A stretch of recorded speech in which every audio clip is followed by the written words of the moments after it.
Hi hello friends, welcome to the GK smart circle YouTube channel. ಈಗ ನಾವು December 16 ಮತ್ತು 17, 2025ನೇ ಸಾಲಿನ ಪ್ರಮುಖ ಪ್ರಚಲಿತ ಘಟನೆಗಳನ್ನು ಕುರಿತು ಚರ್ಚೆ ಮಾಡೋಣ.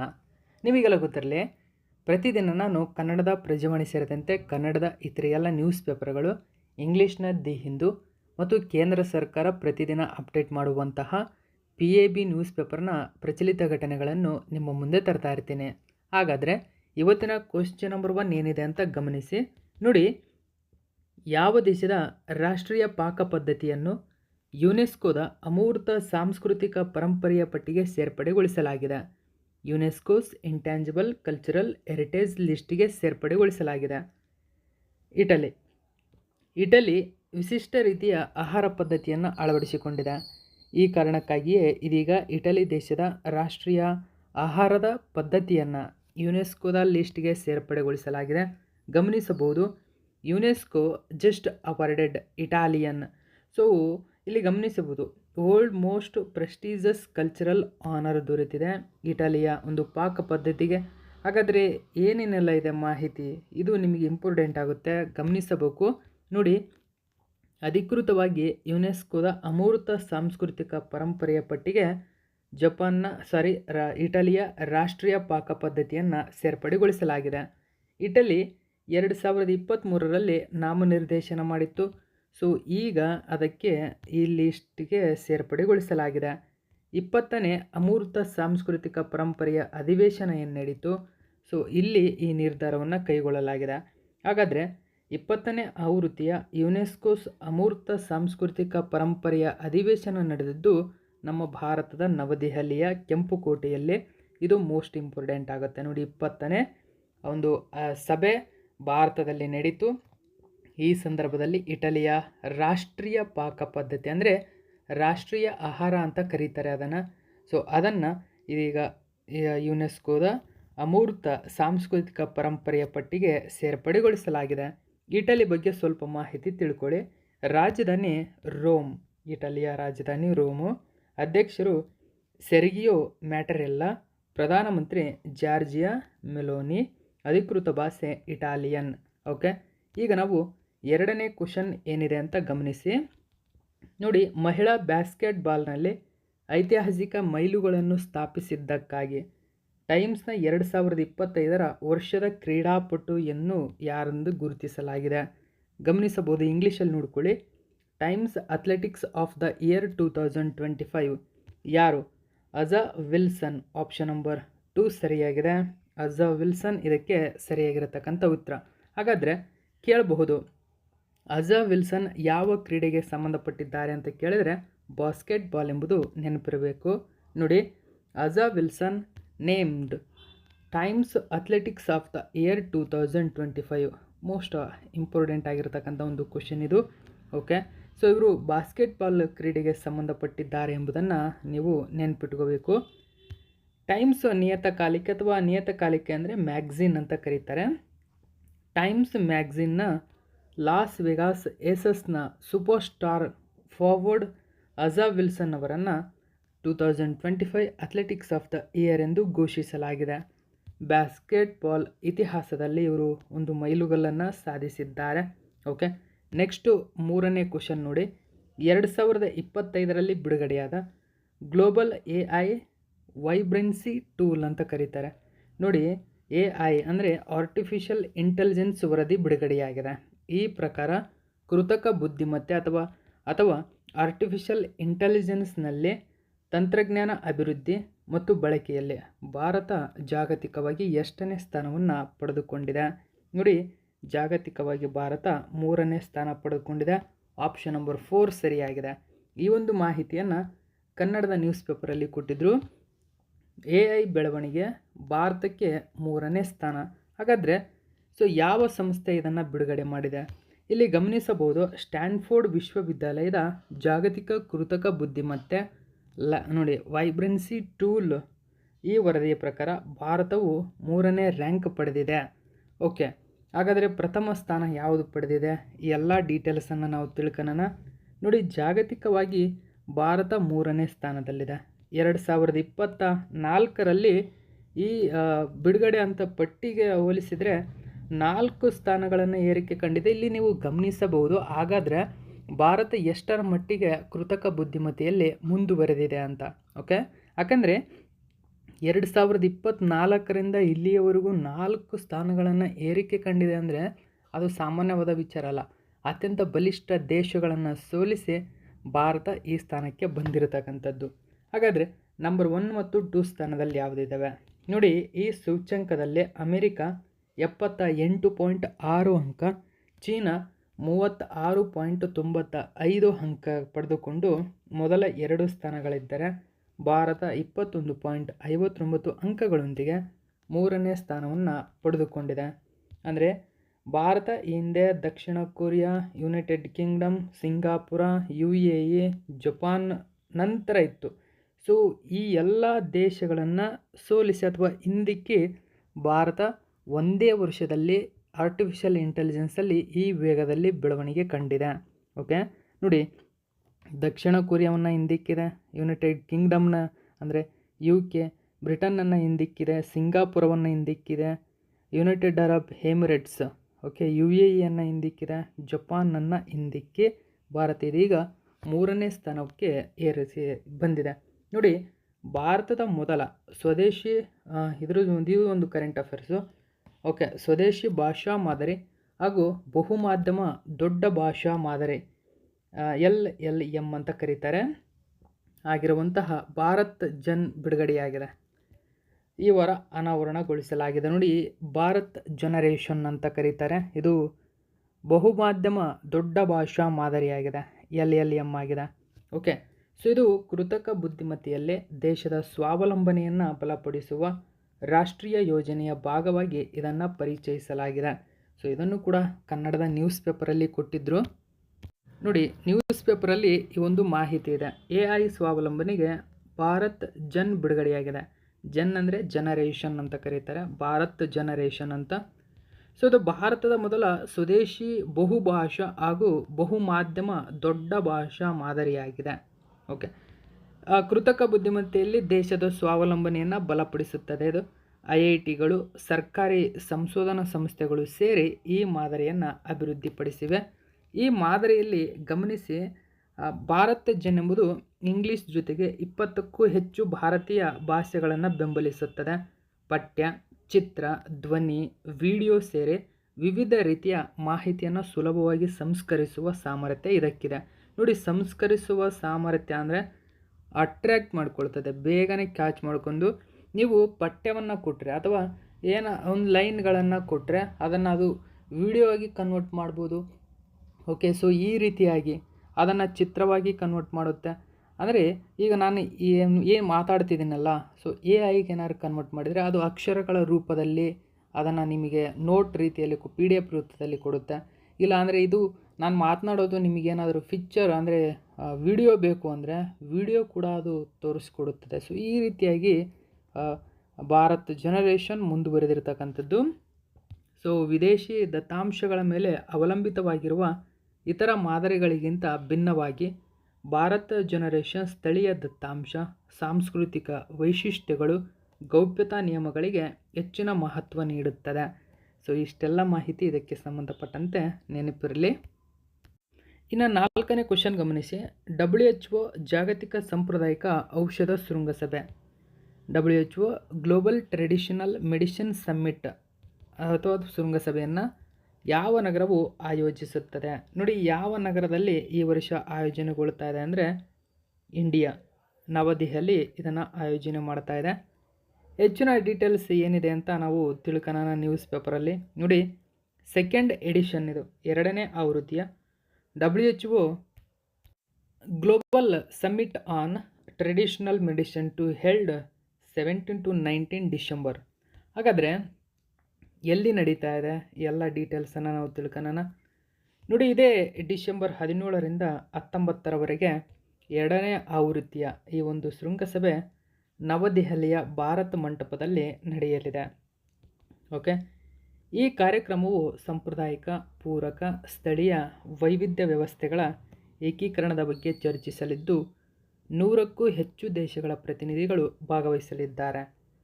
ಈ ವರ್ಷದ ಥೀಮ್ ಇಂಪಾರ್ಟೆಂಟ್ ಆಗುತ್ತೆ. ಥೀಮ್ ನೋಡಿ, restoring balance the science and practice of health and wellbeing ಎಂಬುದು ಈ ವರ್ಷದ ಥೀಮ್. ಸಮತೋಲನವನ್ನು ಪುನಃಸ್ಥಾಪಿಸುವುದು, ಆರೋಗ್ಯ ಮತ್ತು ಯೋಗಕ್ಷೇಮದ ವಿಜ್ಞಾನ ಮತ್ತು ಅಭ್ಯಾಸ ಎಂಬುದು ಈ ವರ್ಷದ ಥೀಮ್. ಓಕೆ, ನೆಕ್ಸ್ಟು 5ನೇ ಕ್ವಶನ್ ನೋಡಿ, ಇತ್ತೀಚೆಗೆ ಕೆಳಗಿನ ಯಾರು ಕೇಂದ್ರ ಮಾಹಿತಿ ಆಯೋಗ ನೋಡಿ ಮೋಸ್ಟ್ ಇಂಪಾರ್ಟೆಂಟ್ ಆಗುತ್ತೆ, ಸೆಂಟ್ರಲ್ ಇನ್ಫಾರ್ಮೇಷನ್ ಕಮಿಷನ್ ಅಥವಾ CIS ಅಂತ ಕರೀತಾರೆ. ಇದರ ನೂತನ ಮುಖ್ಯ ಮಾಹಿತಿ ಆಯುಕ್ತರಾಗಿ ಪ್ರಮಾಣವಚನ ಸ್ವೀಕರಿಸಿದ್ದಾರೆ. ನೋಡಿ, ಈಗ ನೂತನ ಮುಖ್ಯ ಮಾಹಿತಿ ಆಯುಕ್ತರಾಗಿ ರಾಜ್ಕುಮಾರ್ ಗೋಯಲ್ ಅಧಿಕಾರವನ್ನು ಸ್ವೀಕರಿಸಿದ್ದಾರೆ. ಸೊ ಹೆಚ್ಚಿನ ಡೀಟೇಲ್ಸ್ ಕನ್ನಡದ ನ್ಯೂಸ್ ಪೇಪರಲ್ಲಿ ಕೊಟ್ಟಿದ್ರು. ನೋಡಿ, ಮುಖ್ಯ ಮಾಹಿತಿ ಆಯುಕ್ತ ಆಗಿ ಮಾಜಿ IAS ಗೋಯಲ್ ಆಯ್ಕೆಯಾಗಿದ್ದಾರೆ. ಹಾಗಾದರೆ ಇವರು ಮುಖ್ಯ ಮಾಹಿತಿ ಆಯುಕ್ತರಾಗಿ ಆಯ್ಕೆಯಾಗಿದ್ದಾರೆ. ಗಮನಿಸಬಹುದು, ಮಾಜಿ IAS ಅಧಿಕಾರಿ ರಾಜ್ಕುಮಾರ್ ಗೋಯಲ್ ಅವರು ಕೇಂದ್ರ ಮಾಹಿತಿ ಆಯೋಗದ ನೋಡಿ CISನ ನೂತನ ಮುಖ್ಯ ಮಾಹಿತಿ ಆಯುಕ್ತರಾಗಿ ಪ್ರಮಾಣವಚನ ಸ್ವೀಕರಿಸಿದ್ದಾರೆ. ರಾಷ್ಟ್ರಪತಿ ದ್ರೌಪದಿ ಮುರ್ಮು ಅವರು ಪ್ರಮಾಣವಚನ ಬೋಧಿಸಿದ್ದು, ಇವರ ನೇಮಕದಿಂದ ಸುಮಾರು 9 ವರ್ಷಗಳ ನಂತರ ಕೇಂದ್ರ ಮಾಹಿತಿ ಆಯೋಗವು ಸಂಪೂರ್ಣ ಸಾಮರ್ಥ್ಯದೊಂದಿಗೆ ಕಾರ್ಯನಿರ್ವಹಿಸಲಿದೆ. ಇವರು ಸೆಪ್ಟೆಂಬರ್ನಲ್ಲಿ ನಿವೃತ್ತರಾದಂತಹ ಹೀರಾಲಾಲ್ ಸಮಾರಿಯಾ ಅವರ ನಂತರ ಹುದ್ದೆಗೆ ಏರಿದ್ದಾರೆ. ನೋಡಿ, ಈ ಹಿಂದೆ ಇದ್ದಂಥವರು ಹೀರಾಲಾಲ್ ಸಮಾರಿಯಾ. ಸೊ ಹಾಗಾದರೆ ಕೇಂದ್ರ ಮಾಹಿತಿ ಆಯೋಗದ ಬಗ್ಗೆ ಸ್ವಲ್ಪ ಮಾಹಿತಿ ತಿಳ್ಕೊಳ್ಳೋಣ.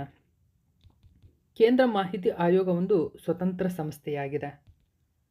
ಮಾಹಿತಿ ಹಕ್ಕು ಕಾಯ್ದೆ 2005ರಲ್ಲಿ ಏನು ಜಾರಿಗೆ ಬಂತಲ್ಲ, ಈ ಕಾಯ್ದೆ ಅಡಿಯಲ್ಲಿ CIS ಅನ್ನು ಸ್ಥಾಪಿಸಲಾಗಿದೆ. ಇದರ ಮುಖ್ಯ ಕೆಲಸ ಅಂದರೆ ಸಾರ್ವಜನಿಕ ಪ್ರಾಧಿಕಾರಗಳಿಂದ ಮಾಹಿತಿ ಪಡೆಯುವ ನಾಗರಿಕರ ಹಕ್ಕುಗಳ ಉಲ್ಲಂಘನೆಯ ದೂರುಗಳನ್ನು ಪರಿಶೀಲಿಸುವುದು. ನೋಡಿ, ನಾಗರಿಕರ ಹಕ್ಕುಗಳನ್ನು ದೂರುಗಳೇನಿದೆ, ನಾಗರಿಕರ ಹಕ್ಕುಗಳ ಉಲ್ಲಂಘನೆ ಆಗ್ತಕ್ಕಂಥ ದೂರುಗಳನ್ನು ಪರಿಶೀಲನೆ ಮಾಡುವುದು, ಅವುಗಳನ್ನು ಮೇಲ್ಮನವಿಗಳನ್ನು ನಿರ್ವಹಿಸುವುದು, ಅದರಲ್ಲಿ ಪಾರದರ್ಶಕತೆ ಜವಾಬ್ದಾರಿಯನ್ನು ಖಚಿತಪಡಿಸಿಕೊಳ್ಳುತ್ತದೆ. ಆಯೋಗವು ಮುಖ್ಯವಾಗಿ ಒಬ್ಬ ಮುಖ್ಯ ಮಾಹಿತಿ ಆಯುಕ್ತ, 10ಕ್ಕಿಂತ ಕಡಿಮೆ ಇಲ್ಲದಂತೆ ಮಾಹಿತಿ ಆಯುಕ್ತರನ್ನು ಒಳಗೊಂಡಿರುತ್ತದೆ. ಇವರೆಲ್ಲರನ್ನ ರಾಷ್ಟ್ರಪತಿಗಳು ನೇಮಿಸುತ್ತಾರೆ. ನೋಡಿ, ಇಲ್ಲಿನ ಮುಖ್ಯ ಆಯುಕ್ತ, ಇತರೆ ಆಯುಕ್ತ ಸದಸ್ಯರೇನಿದ್ದಾರೆ ಇವರೆಲ್ಲರನ್ನು ರಾಷ್ಟ್ರಪತಿಗಳು ನೇಮಿಸ್ತಾರೆ. ಓಕೆ, ಹಾಗಾದರೆ ಕೇಂದ್ರ ಮಾಹಿತಿ ಆಯೋಗ ಅಕ್ಟೋಬರ್ 12, 2005ರಲ್ಲೇ ಜಾರಿಗೆ ಬಂದಿದೆ ಅಥವಾ ಸ್ಥಾಪನೆಯಾಗಿದೆ. ಮುಖ್ಯವಾಗಿ ಅಸಮರ್ಪಕವಾಗಿ ಮಾಹಿತಿ ನೀಡುವಂತಹ PIOಗಳು ನೋಡಿ, ಸಾರ್ವಜನಿಕ ಮಾಹಿತಿ ಅಧಿಕಾರಿಗಳೇನಿದ್ದಾರೆ ಇವುಗಳಿಗೆ ದಂಡ ವಿಧಿಸಬಹುದು. ದಿನಕ್ಕೆ 250ರಂತೆ ಗರಿಷ್ಠ 25,000 ರೂಪಾಯಿವರೆಗೆ ಅವರಿಗೆ ದಂಡ ವಿಧಿಸಲಾಗುತ್ತದೆ. ಏನಾದರೂ ಸುಳ್ಳು ಮಾಹಿತಿ, ಅಸಮರ್ಪಕವಾದಂತಹ ಮಾಹಿತಿ ಏನಾದರೂ ನೀಡಿದರೆ. ಓಕೆ, ಸೊ ನೆಕ್ಸ್ಟ್ 6ನೇ ಕ್ವಶನ್ ನೋಡಿ, ಅಂತಾರಾಷ್ಟ್ರೀಯ ಪರ್ವತ ದಿನ ಇಂಟರ್ನ್ಯಾಷನಲ್ ಮೌಂಟೇನ್ ಡೇಯನ್ನು ಯಾವ ದಿನಾಂಕದಂದು ಪ್ರತಿ ವರ್ಷ ಆಚರಣೆ ಮಾಡ್ತೀವಿ? ಡಿಸೆಂಬರ್ 11. ಆಪ್ಷನ್ ನಂಬರ್ 3 ಸರಿಯಾಗಿದೆ. ನೋಡಿ, ನ್ಯೂಸ್ ಪೇಪರಲ್ಲಿ ಒಂದು ಮಾಹಿತಿ ಕೊಟ್ಟಿದ್ದಾರೆ. ಇಂಟರ್ನ್ಯಾಷನಲ್ ಮೌಂಟೇನ್ ಡೇ ಡಿಸೆಂಬರ್ 3ರಂದು ನಾವು ಆಚರಣೆ ಮಾಡ್ತೀವಿ. ಹಾಗಾದರೆ ವಿಶ್ವಸಂಸ್ಥೆಯು 2025 ಅಂತಾರಾಷ್ಟ್ರೀಯ ಹಿಮನದಿಗಳ ಸಂರಕ್ಷಣಾ ವರ್ಷ ಅಂತ ಘೋಷಣೆ ಮಾಡಿದೆ. ನೋಡಿ, ಮೋಸ್ಟ್ ಇಂಪಾರ್ಟೆಂಟ್ ಆಗುತ್ತೆ ಅದು. ಅಂತಾರಾಷ್ಟ್ರೀಯ ಹಿಮನದಿಗಳ ಸಂರಕ್ಷಣಾ ವರ್ಷವೆಂದು ವಿಶ್ವಸಂಸ್ಥೆ ಘೋಷಣೆ ಮಾಡಿದೆ. ಇದು ಇಂಪಾರ್ಟೆಂಟ್ ಈ ಕ್ವಶನ್. ಇಂಥವೆಲ್ಲ ಈ ವರ್ಷದ ಪರ್ವತ ದಿನವನ್ನು ಇನ್ನಷ್ಟು ಜಾಗತಿಕವಾಗಿ ಪ್ರಸ್ತುತತೆ ನೀಡಿದೆ. ಓಕೆ, ಈ ವರ್ಷದ ಥೀಮ್ ನೋಡಿ, ಮೌಂಟೇನ್ಸ್ ಡೇನ ಈ ವರ್ಷದ ಥೀಮ್ ಪರ್ವತಗಳು ಮತ್ತು ಅದರಾಚೆಗಿನ ಪ್ರದೇಶಗಳಲ್ಲಿ ನೀರು, ಆಹಾರ ಮತ್ತು ಜೀವನೋಪಾಯಕ್ಕೆ ಹಿಮನದಿಗಳು ಮುಖ್ಯ ಎಂಬುದು ಈ ವರ್ಷದ ಥೀಮ್ ಆಗಿದೆ. ನೋಡಿ, glaciers matter for water, food and livelihood in mountains and behind ಎಂಬುದು ಈ ವರ್ಷದ ಥೀಮ್. ನೆಕ್ಸ್ಟು 7ನೇ ಕ್ವಶನ್ ನೋಡಿ, ಇತ್ತೀಚೆಗೆ ಸುದ್ದಿಯಲ್ಲಿರುವ ಬಕಿಂಗ್ ಚಂಡಮಾರುತ ನೋಡಿ, ಸೈಕ್ಲೋನ್ ಬಕಿಂಗ್ ಇದನ್ನ ಕೆಳಗಿನ ಅಂತ ಮಾಡ್ಕೊಳ್ಳಿ, ಕೆಳಗಿನ ಯಾವ ಮಹಾಸಾಗರದಲ್ಲಿ ರೂಪುಗೊಂಡಿದೆ? ನೋಡಿ, ಕೆಳಗಿನ ಯಾವ ಮಹಾಸಾಗರದಲ್ಲಿ ಅಂತ ಅಂದರೆ ಹಿಂದೂ ಮಹಾಸಾಗರ. ಸೊ ಹಾಗಾದರೆ ಈ ಬಕ್ಕಿಂಗ್ ಚಂಡಮಾರುತಕ್ಕೆ ಯಾವ ದೇಶ ಹೆಸರನ್ನು ನೀಡಿದೆ ಎಲ್ಲ ಡೀಟೇಲ್ಸನ್ನು ನಾನು ತಿಳಿಸ್ಕೊಡ್ತೀನಿ. ಸೊ ಹಿಂದೂ ಮಹಾಸಾಗರದಲ್ಲಿ ರೂಪುಗೊಂಡಿದೆ. ನಮ್ಮ ಕರ್ನಾಟಕ ಮತ್ತು ತಮಿಳುನಾಡಿನ ಕರಾವಳಿಗೆ ಹೆಚ್ಚು ತೊಂದರೆ ನೀಡ್ತಕ್ಕಂಥದ್ದು ಇದು. ನೋಡಿ, ತಮಿಳುನಾಡು ಕರಾವಳಿ ಭಾಗದಲ್ಲಿ ಬೊಕುಂಗ್ ಚಂಡಮಾರುತ ಮಂಗಳವಾರ ನೆಲೆಗೊಂಡಿದ್ದನ್ನು ತೋರಿಸುವ ಉಪಗ್ರಹ ಚಿತ್ರಣ ಇದು. ಸೊ ಹಿಂದೂ ಮಹಾಸಾಗರದಲ್ಲಿ ಈ ಚಂಡಮಾರುತ ಕಾಣಿಸಿಕೊಂಡಿದೆ. ಬೊಕುಂಗು ಚಂಡಮಾರುತ ಅಂತ ಕರೀತಾರೆ. ಗಂಟೆಗೆ 75 ಕಿಲೋಮೀಟರ್ ವೇಗದಲ್ಲಿ ತಮಿಳುನಾಡಿನ ಕಡಲ ತೀರದತ್ತ ಸಾಗ್ತಾ ಇದೆ.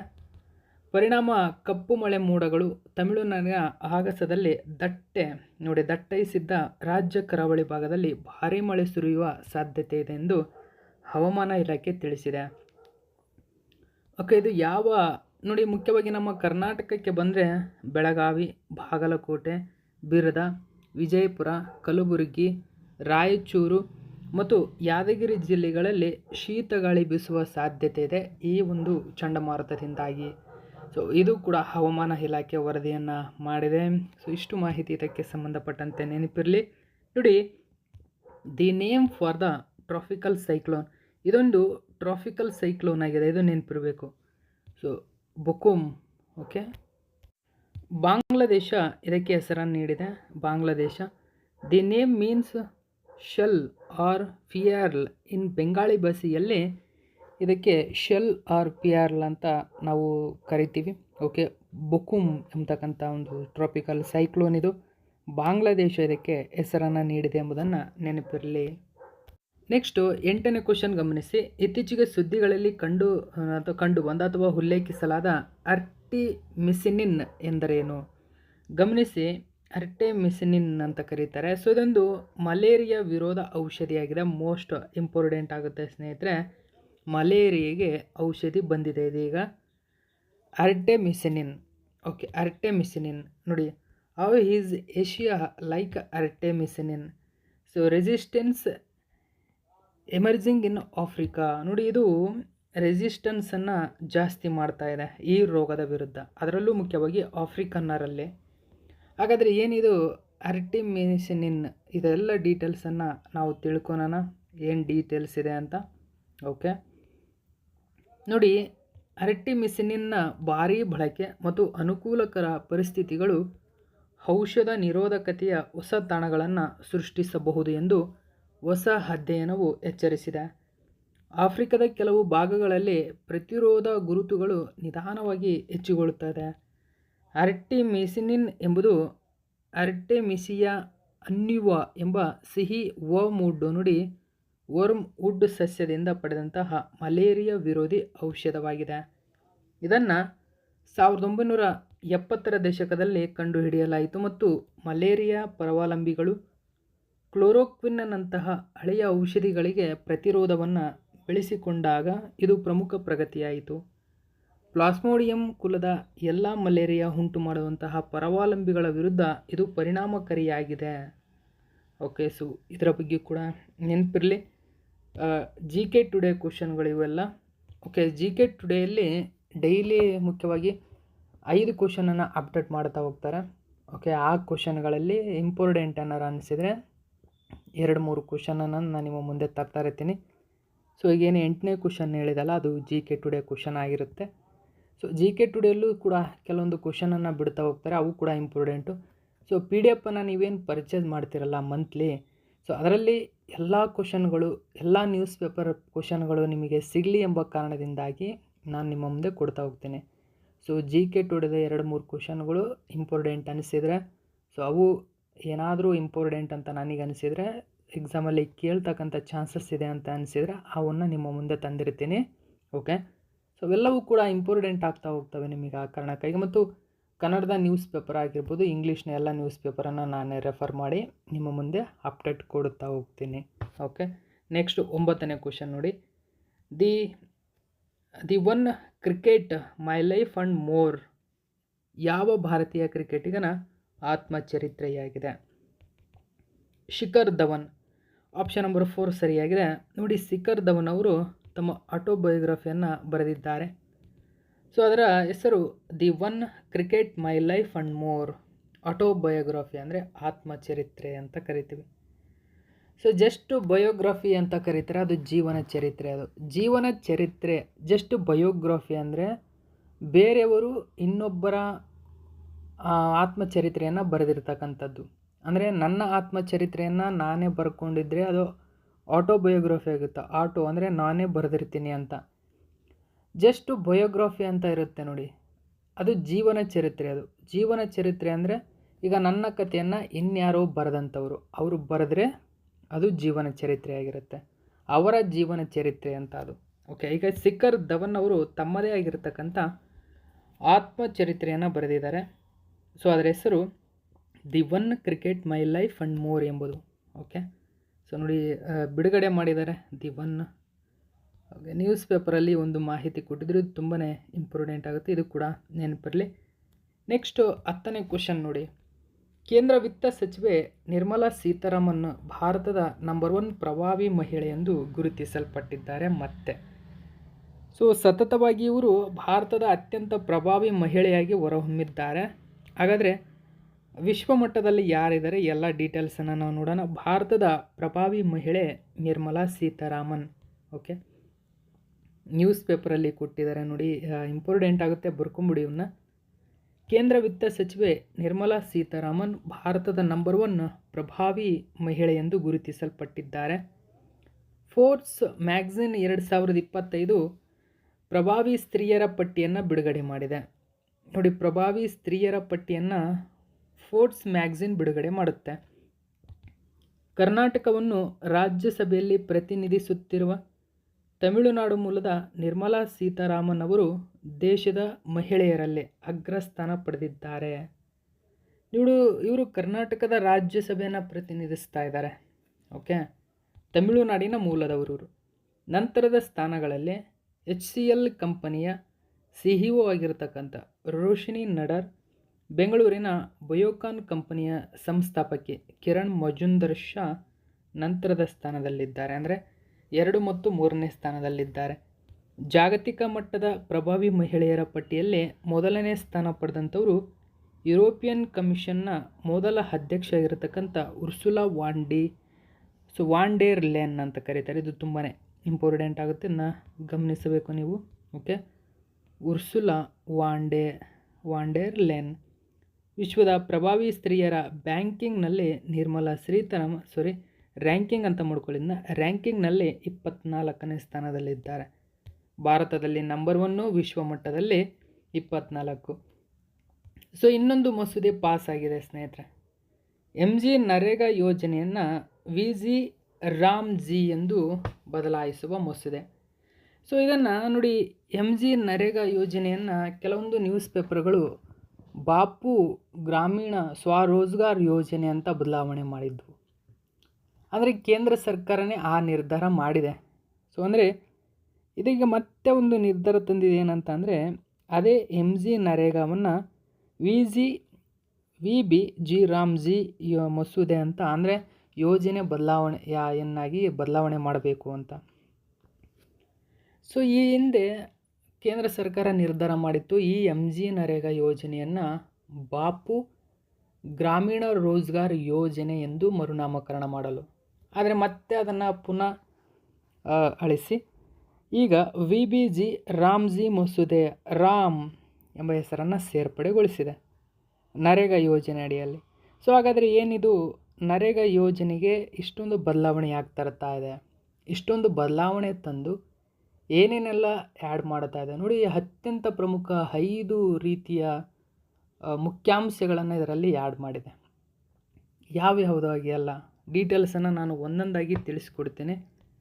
ಆಲ್ರೆಡಿ ಇಂದಿನ ವಿಡಿಯೋದಲ್ಲಿ ನರೇಗಾ ಯೋಜನೆಯ ಬಗ್ಗೆ ಸಂಪೂರ್ಣವಾಗಿ ಮಾಹಿತಿ ತಿಳಿಸ್ಕೊಟ್ಟಿದ್ದೀನಿ ನಾನು. ಯಾಕಂದರೆ ಸೊ ಯಾವಾಗ ಏನು ಬಾಪು ಗ್ರಾಮೀಣ ರೋಜ್ಗಾರ್ ಯೋಜನೆ ಅಂತ ಮರುನಾಮಕರಣ ಮಾಡಲಾಗಿತ್ತು, ಸೊ ಅದು ಕನ್ಫ್ಯೂಸ್ ಇದೆ ಸ್ನೇಹಿತರೆ. ನೋಡಿ, ಇಲ್ಲಿ ನರೇಗಾ ಯೋಜನೆಯ ಮಸೂದೆ ಮತ್ತು ಕಾಯ್ದೆ ಎರಡಿದ್ದಾವೆ. ಕಾಯ್ದೆ ಅಂತ ಬಂದರೆ ಕಾಯ್ದೆಗೆ ಬಾಪು ಗ್ರಾಮೀಣ ರೋಜ್ಗಾರ್ ಯೋಜನೆ ಅಂತ ಹೆಸರಿಟ್ಟಿದ್ದರು. ಇಲ್ಲ ನರೇಗಾ ಯೋಜನೆಗೆ ಆ ಹೆಸರನ್ನು ಬದಲಾವಣೆ ಮಾಡಿ ಮತ್ತೆ VBG ರಾಮ್ಜಿ ಯೋಜನೆ ಅಂತ ರೂಪಾಂತರ ಮಾಡಿದರು. ಇದರಲ್ಲಿ ಕನ್ಫ್ಯೂಸ್ ಇದೆ, ಅದು ಬಹುಬೇಗನೆ ನಾನು ಅದರ ಬಗ್ಗೆ ಮಾಹಿತಿಯನ್ನು ಕೊಡ್ತಾ ಹೋಗ್ತೀನಿ. ಇದೀಗ ನೋಡಿ, ನರೇಗಾ ಯೋಜನೆಯನ್ನು VBG ರಾಮ್ಜಿ ಅಂತಕ್ಕಂಥ ಹೆಸರಿನೊಂದಿಗೆ ರೂಪಾಂತರ ಮಾಡಿದೆ. ಅದರ ಫುಲ್ ಫಾರ್ಮ್ ಕೂಡ ಇದೆ, ಇದು ನಿಮಗೆ ಇಂಪಾರ್ಟೆಂಟ್ ಆಗುತ್ತೆ ನೋಡಿ. ಗ್ರಾಮೀಣ ಭಾರತದ ನಾಡಿ ಎಂತಿದ್ದ ಮಹಾತ್ಮ ಗಾಂಧಿ ರಾಷ್ಟ್ರೀಯ ಗ್ರಾಮೀಣ ಉದ್ಯೋಗ ಖಾತ್ರಿ ಅಂದರೆ MG ನರೇಗಾ ಕಾಯ್ದೆಗೆ NDA ಸರ್ಕಾರ ಮಹತ್ವದ ಬದಲಾವಣೆ ತಂದಿದೆ.